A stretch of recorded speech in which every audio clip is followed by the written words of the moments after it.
I'm going to tell you about a place near Las Vegas that has the largest concentration of prehistoric sites of any other place in the Las Vegas area. This is a place that's, well, here's Las Vegas, and here's the Colorado River system, and in particular Lake Mead. And the place I want to talk about is right here. It's called the White Hills.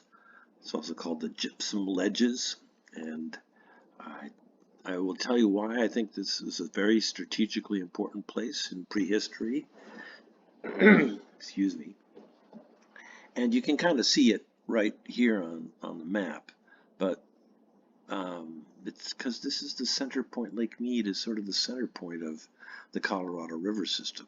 To the south lies the Gulf of California. To the north lies the Rocky Mountains. And to the east lie the Rocky Mountains and portages over across the Continental Divide. So it's very much a central point in prehistory.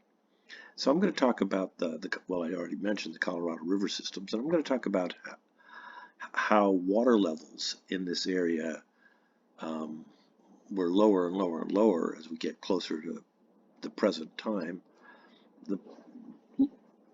The Hoover Dam, which is right here, raises the level of the water significantly, but in prehistory the level of water was here on its own without the dam, I believe, and we can trace the prehistory of the area to being further or closer to today's river channel. And I'm going to talk about this area in more detail, and let's go do that and switch to Google Earth for that purpose.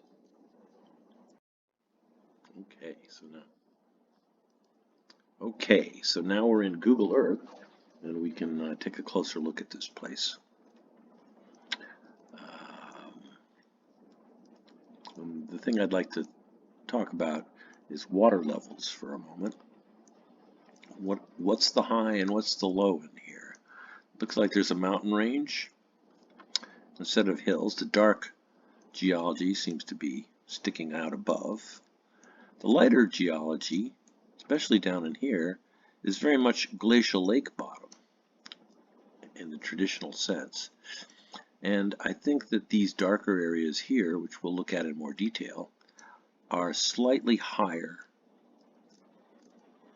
hills at the edges of this very, very white stuff. It's called the Gypsum bays. These are the Gypsum bays. This is West Gypsum Bay, East Gypsum Bay. These are the Gypsum ledges. These are the big gypsum ledges. And if we look in here, we look carefully, you can see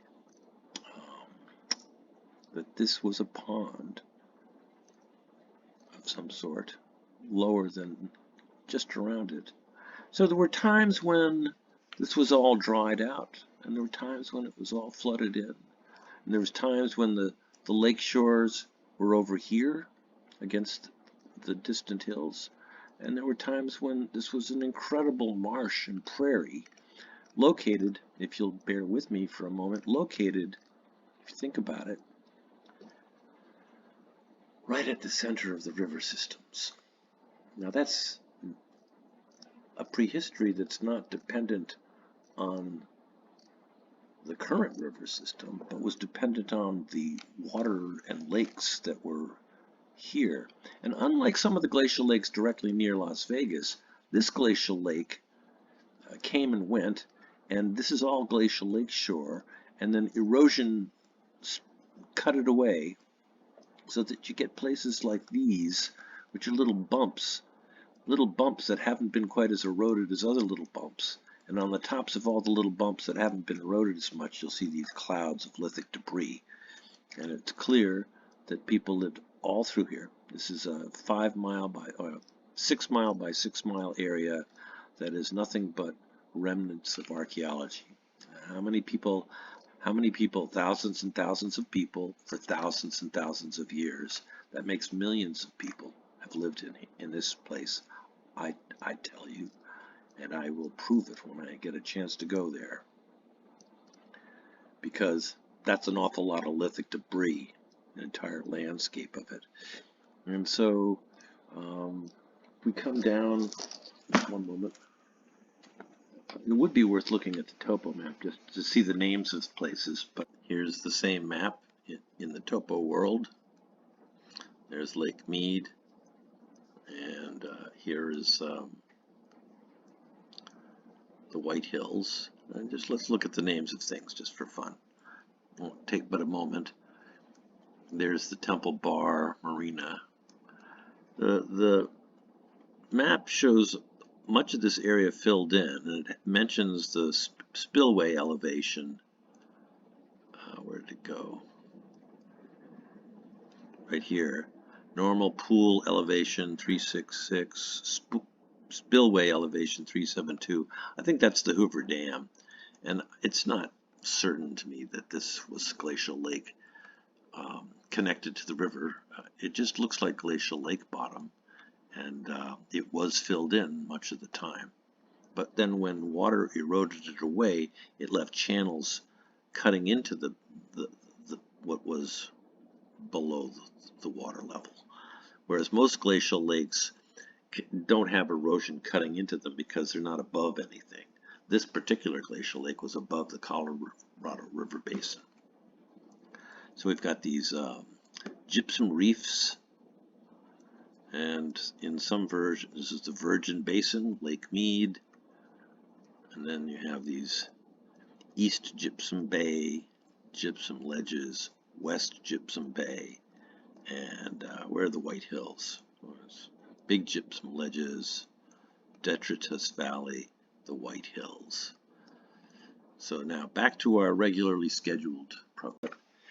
This is West Gypsum Bay, and you figure that these places around the edges and on these slight hills that are covered with lithic debris were from a period of time when that was glacial lake.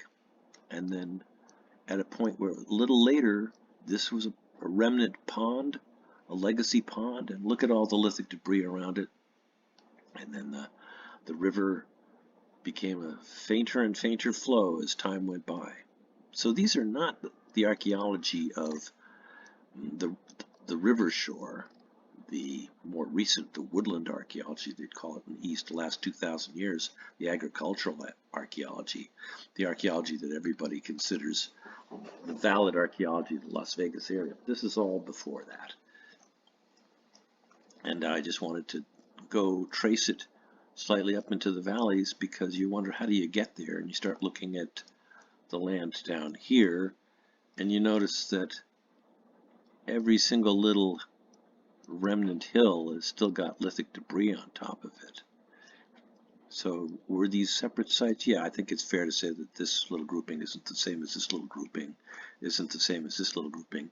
But in a lot of places you get a sense that the spread of the lithic debris is really just based on what eroded when, which suggests that some of these things could be from long before this erosion happened, back when this was a smoother surface, closer to glacial times, more within glacial times.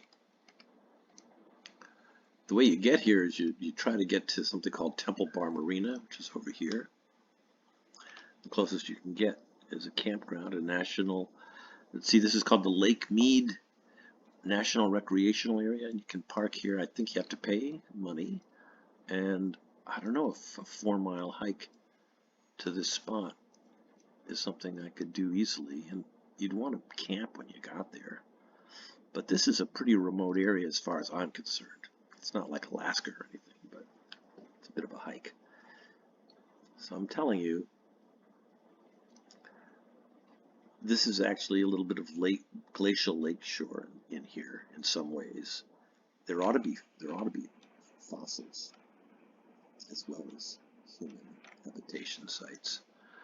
But site is a misleading concept here when the entire land surface has been lived on. that's left is what hasn't been eroded. I'm particularly intrigued personally with, let's take a look. Where'd that go? Yeah, I'm particularly intrigued with these places. They're not too far from the road, and that's very dense lithic debris. And who knows how old that is? I guess you can say it's more than 2,000 years. And it's probably more than 8,000 years, which is another wet period, 8,000 years ago. It probably includes things from the glacial period, which are older than 15,000 years.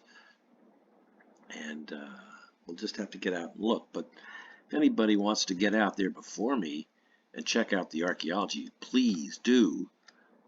There's enough for generations of people. They'll never exhaust this as an archaeological site. Look at that. 5 square miles of archaeology, all the way from the river to the river, all the way across the White Hills, the gypsum bars, the gypsum bays. That'll be the day.